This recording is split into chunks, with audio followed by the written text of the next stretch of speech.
Shalom, kami dari kelompok 3 akan menjelaskan sedikit tentang tema besar kitab-kitab yang termasuk dalam kanusiasi Perjanjian Lama. Yang pertama ialah kitab Pentateuch. Kitab Pentateuch ini menceritakan tentang kitab Taurat yang membahas 5 kitab Tanakh yang terdapat di dalam Perjanjian Lama.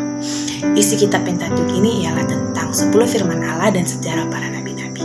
Yang termasuk dalam kitab Pentateuch ini ialah Kejadian, Keluaran, Bilangan, Imamat, dan Ulangan. Kitab Kejadian ini menceritakan tentang pewahyuan Allah kepada manusia, sedangkan kitab Keluaran ini membahas tentang pencatatan peristiwa Allah dan pembebasan Allah serta 10 firman Allah. Kitab yang ketiga yang termasuk dalam kitab Pentateuch adalah kitab Imamat. Imamat artinya adalah kitab untuk orang Lewi.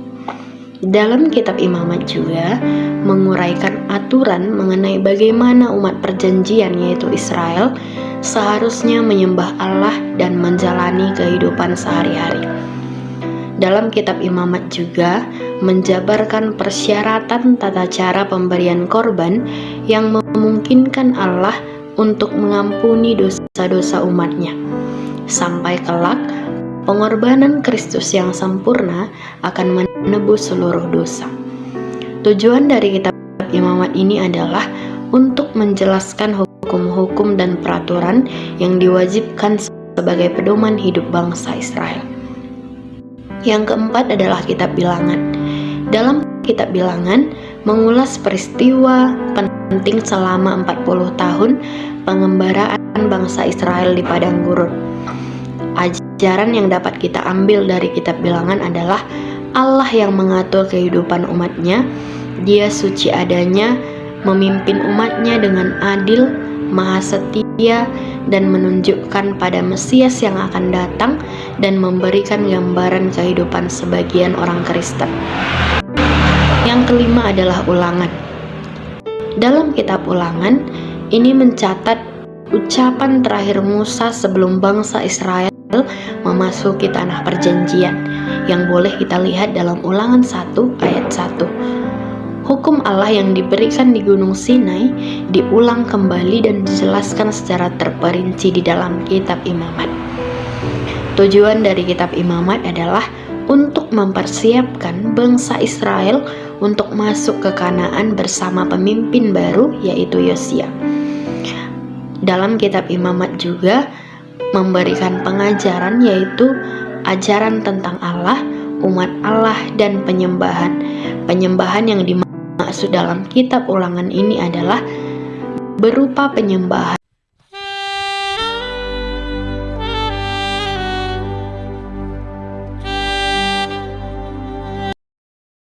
Kitab Yosua. Kitab Yosua juga termasuk dalam kitab sejarah di dalam Perjanjian Lama. Adapun tema-tema besar di dalam kitab Yosua yaitu adalah kitab Yosua mengandung beberapa sejarah bangsa Israel sejak masa kematian Musa hingga pada masa kematian Yosua. Ia juga mengingatkan para suku Ruben, suku Gad, dan setengah dari suku Manasye tentang janji yang mereka telah berikan kepada Musa untuk menolong saudara-saudara mereka. Baiklah, yang selanjutnya tema besar dari kitab sejarah Hakim-Hakim. Tema daripada kitab Hakim-Hakim ini adalah kasih setia Allah kepada bangsa Israel dengan membangkitkan hakim-hakim untuk membebaskan dari penjajahan bangsa-bangsa Kanaan. Yang kedua yaitu tema besar daripada kitab Rut. Tema dalam kitab ini memberikan keunikan tersendiri dengan alur cerita kematian anak-anak Naomi yang mengisahkan Rut memilih Allah, Naomi dan akhirnya menikah dengan penebus Boas yang ada pada akhirnya terjalin cerita dengan silsilah Daud hingga kepada Yesus Kristus yang adalah penebus dosa umat manusia. Kitab Raja-Raja. Nah, portal Kristen Kitab Raja-Raja bahasa Ibrani atau Sefer Melachim adalah anggota dalam Alkitab Ibrani atau Tanakh atau Perjanjian Lama di Alkitab Kristen. Nah, kitab Raja-Raja ditulis sebagai kitab sejarah tetapi juga mencampurkan legenda, kisah rakyat, kisah mujizat, dan hadir anggapan dengan tujuan utama untuk menjelaskan apa yang terjadi berdasarkan nilai kebenaran ilahi sehingga lebih tepat dibaca sebagai pustaka teologi dalam bentuk kitab sejarah. Nah, di sini saya akan menceritakan tentang cerita tentang satu raja-raja. Nah, dalam pasal 1 menceritakan tentang mengularkan hari-hari terakhir kehidupan Raja Daud. Dalam pasal 2 ayat 11 mencatat kehidupan Salomo. Dalam pasal 12 sampai 16 menceritakan tentang penggantian langsung Salomo. Pasal 17 ayat sampai 21 mencatat bagian-bagian pelayanan Ela sewaktu dia memberikan petuan kepada Ahab, Raja Israel. Pasal 22 mencatat perang melawan Aram di mana Ahab dan Yosafat Raja Yehuda menggabungkan kekuatan. Dalam 2 Raja-Raja menceritakan dalam pasal 1 ayat 1 sampai 2 ayat 11 melanjutkan kehidupannya Elia, termasuk kenaikan Elia ke surga di dalam kereta kuda berapi. Dalam pasal 2 ayat 9 menuturkan pelayanan Elisa yang penuh iman dan kuasa yang besar. Dalam pasal 10 menceritakan tentang Yehu sang raja dan bagaimana dia menghancurkan Bani Ahab serta para imam Baal. Pasal 11 ayat 13 mencatat pemerintahan yang salah dari Yoas dan kematian Elisa. Dalam pasal 14 sampai 17 menceritakan tentang berbagai raja yang memerintah di Israel dan Yehuda seringkali dalam kejahatan. Dalam pasal 15 mencatat penawanan orang-orang di Asia terhadap 10 suku Israel. Dalam pasal 18 sampai 20 mencatat kehidupan yang saleh dari Hizkia, Raja Yehuda dan Nabi Yesaya. Dalam pasal 21 sampai 23 menceritakan tentang Raja Manesya dan Raja Yosia. Menurut tradisi yang diyakini Manesya bertanggung jawab atas kematian. Di sini saya akan menjelaskan tentang sejarah Samuel. Kitab Samuel merupakan nama dari sebuah kitab dalam Tanakh dan nama dari 2 buah kitab dalam Perjanjian Lama Alkitab atau menjadi kitab 1 dan 2 Samuel. Nah, kitab ini bermula dengan kisah kelahiran Samuel dan peristiwa pemanggilan Tuhan saat ia masih kecil. Alur tersebut diikuti oleh kisah perampasan Tabat Perjanjian dan penindasan bangsa Filistin terhadap orang-orang Israel yang menyebabkan Samuel mengurapi Saul sebagai raja Israel yang pertama.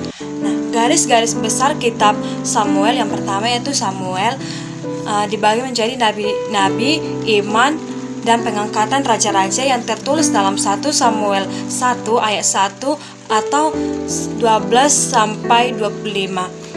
Yang kedua yaitu Saul, pahlawan tragis dan raja pejuang yang tertulis dalam 1 Samuel 13 ayat 1 sampai 31 ayat 13. Yang ketiga yaitu Daud, raja seluruh Israel atau tertulis dalam 2 Samuel 1 ayat 1 sampai 24 ayat 25.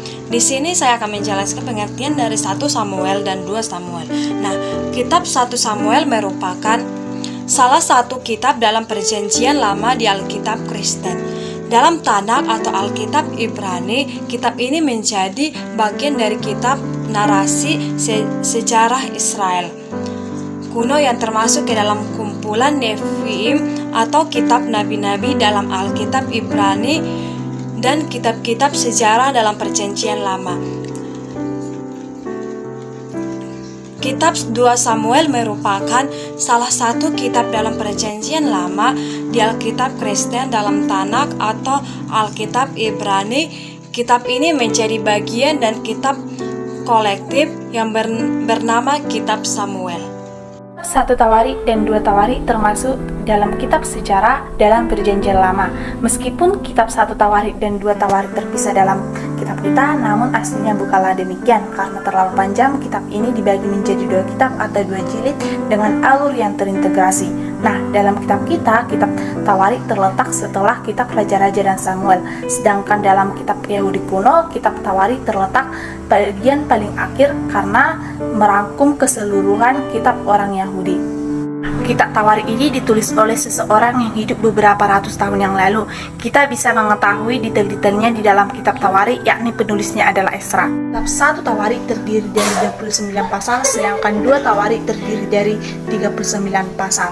Adapun tema-tema besar atau isi pokok dalam Kitab Tawarik, yang pertama, daftar nama-nama silsilah bagi orang Israel. 2. Pengulangan sejarah kerajaan Daud bagi orang Israel.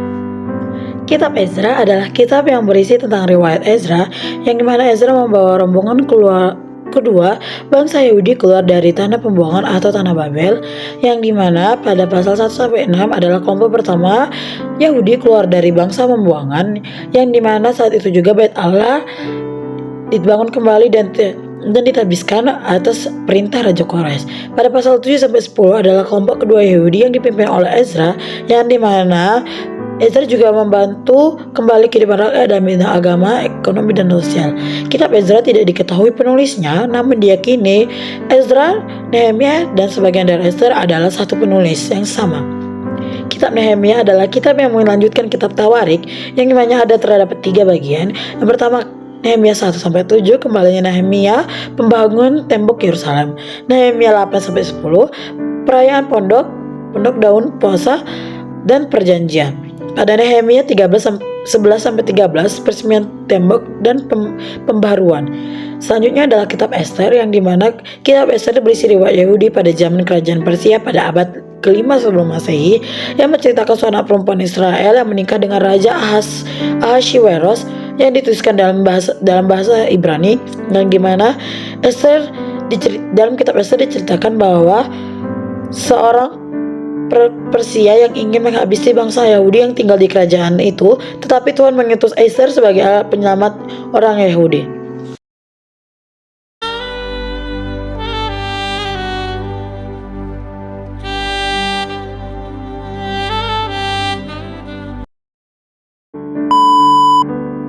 Di dalam kanon Alkitab Perjanjian Lama ditemukan tulisan-tulisan hikmat, yaitu Amsal, Ayub, Pengkhotbah, Kebijaksanaan, Kidung Agung, dan Mazmur.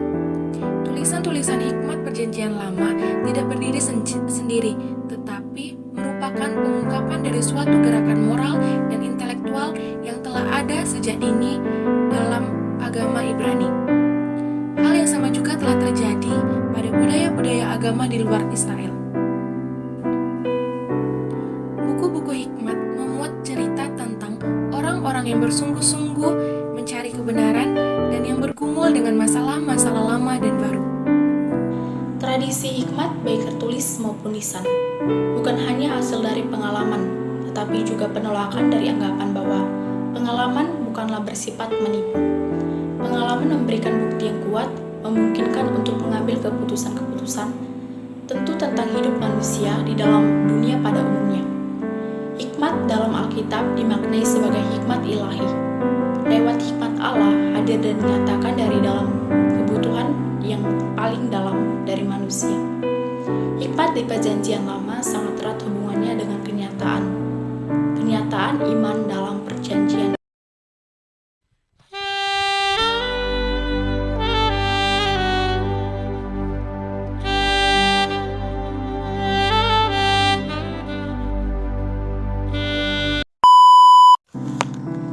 Nabi-nabi kecil dalam kitab Ibrani ialah Hosea, Yoel, Amos, Obadya, Yunus, Mika, Nahum, Habakuk, Yefanya, Hagai, Zakaria, Maleaki.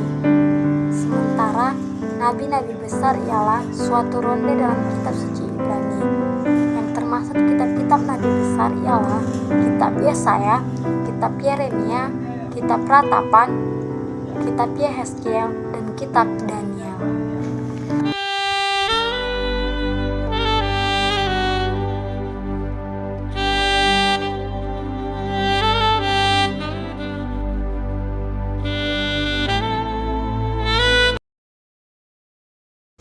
Nubuat Alkitab atau Nubuat Al-Katabiyah adalah sejenis prediksi terhadap suatu kejadian berdasarkan pada tindakan dan perkataan seorang nabi.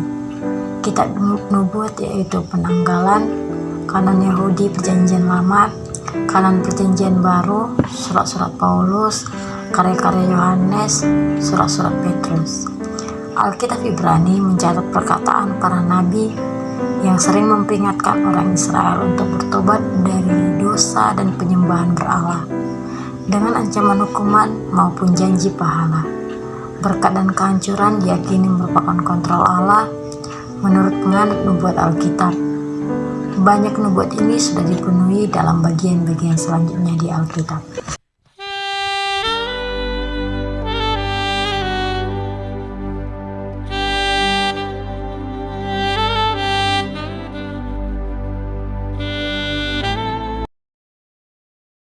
Tema nubuat kedua adalah tentang kedatangan Mesias. Orang Kristen percaya bahwa nubuat mesianik ini sudah digenapi dalam diri Yesus Kristus. Sedangkan penganut Yudaisme rabbinik masih menunggu kedatangan Mesias Yahudi dan tanda-tanda lain eskatologi Yahudi. Kebanyakan orang Kristen percaya bahwa banyak nubuat mesianik akan tergenapi dengan kedatangan kedua Yesus Kristus.